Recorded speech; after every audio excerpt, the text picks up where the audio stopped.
Hello friends, welcome back to my channel Prappi Rubini stock. நான் ப்ராப்பி ரூபினி பேசுகிறேன். இன்றைக்கி பார்த்தீங்கன்னா ஒரு ஹெல்த்தியான ஒரு லஞ்ச் ரெசிபி தான் இது. ராஜ்மா ரைஸ் பவுல் எப்படி பண்ணுறதுன்னு பார்க்கலாம்.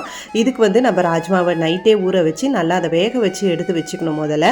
அடுத்தது பார்த்திங்கன்னா ஒரு பேஸ்ட் ரெடி பண்ணுறதுக்காக நான் வந்து வெங்காயம், அதுக்கப்புறம் இஞ்சி, பூண்டு, பச்சை மிளகா இது எல்லாமே நம்ம வந்து நல்லா வந்து நறுக்கி சேர்த்து அரைக்க போகிறோம். நீங்கள் வந்து அன்இவனாக கூட இதை வந்து அப்படியே சேர்த்துக்கலாம். ஏன்னா நம்ம அரைக்கும் போது அது வந்து பேஸ்ட் ஆயிரும். அரைச்சி எடுத்துக்கலாம். அதுக்கப்புறம் ஒரு கப்பில் பார்த்தீங்கன்னா 1/4 டீஸ்பூன் மஞ்சத்தூள், 1/4 டீஸ்பூன் மிளகாய்த்தூள், 1/4 டீஸ்பூன் ஜீரகத்தூள், அதுக்கப்புறம் தனியாத்தூள் 1 டீஸ்பூன், அதுக்கப்புறம் கரம் மசாலா உங்களுக்கு தேவையான அளவுக்கு நீங்கள் சேர்த்துக்கலாம். இதெல்லாம் காரம் மசாலாலாம் நல்லா பேஸ்ட் மாதிரி பண்ணி வச்சுக்கலாம். இப்போ வந்து ஒரு பேனில் வந்து எண்ணெயும் நெய்யும் சேர்த்துக்கலாம். இதில் வந்து பிரிஞ்சி இலை, பட்டை, அதுக்கப்புறம் சோம்பு, அப்புறமா ஜீரகம் இதெல்லாம் சேர்த்து நம்ம நல்லா தாளித்து எடுத்துக்கலாம். உங்களுக்கு இன்னும் மசாலா தேவை சாமான் தேவைன்னா நீங்கள் லவங்கம், ஏலக்காய் அதெல்லாம் கூட நீங்கள் சேர்த்துக்கலாம்.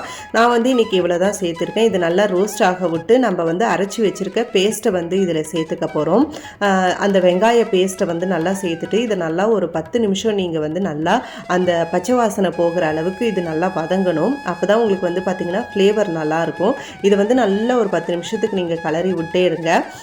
வந்து எண்ணெய் வந்து பிரிஞ்சு வந்ததுக்கு அப்புறமா நம்ம வந்து தக்காளியை வந்து ஒரு 2 எடுத்து நான் வந்து நறுக்கி அதையும் பேஸ்ட் ஆக்கி வச்சுருக்கேன். இந்த தக்காளி பேஸ்ட்டையும் நம்ம சேர்க்கணும். அதுக்கு முன்னாடி நம்ம வந்து மசாலா சாமான்லாம் வச்சுருக்கோம் இல்லையா, நம்ம கரைச்சி அதை வந்து இது நல்லா கொஞ்சம் வந்து உங்களுக்கு பச்சை வாசனை போனதுக்கப்புறம் அந்த மசாலா பேஸ்ட்டையும் சேர்த்து நல்லா அதையும் மிக்ஸ் பண்ணிக்கோங்க.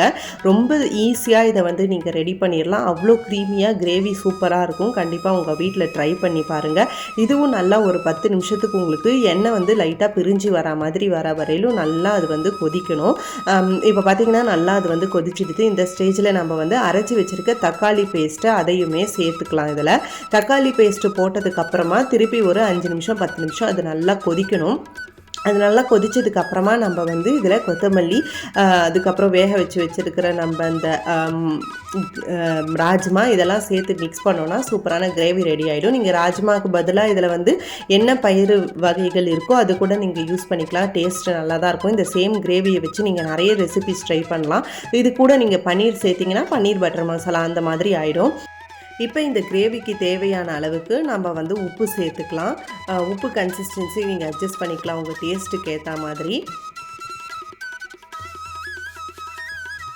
உப்பு சேர்த்து நல்லா ஒரு 5 நிமிஷம் இது வந்து கொதிக்கட்டும்.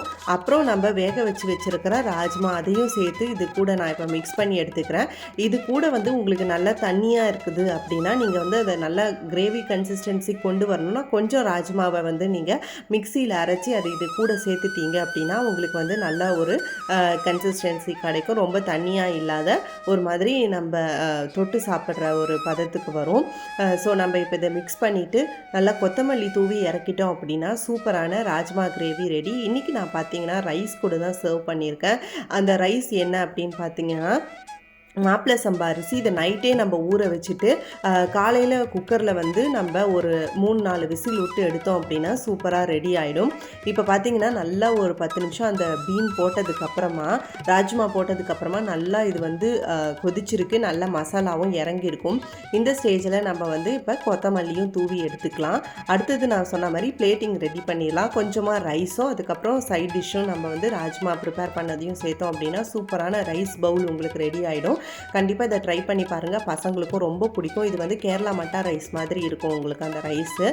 நல்ல ஃபைபர் கண்டென்ட், ஹெல்த்தியானதும் கூட. கண்டிப்பாக ட்ரை பண்ணிவிட்டு எப்படி இருக்குன்னு சொல்லுங்கள். மறக்காமல் நம்ம சேனலை சப்ஸ்கிரைப் பண்ணிக்கோங்க. Thank you friends.